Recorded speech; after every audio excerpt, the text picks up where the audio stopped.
นตกลมแรงค่ะที่ปั๊มน้ำมันแห่งหนึ่ง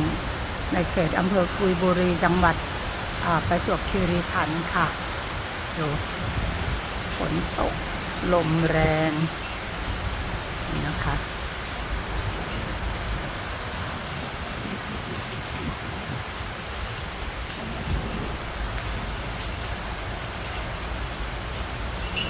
ฝนตกลมแรงด้วยนะคะ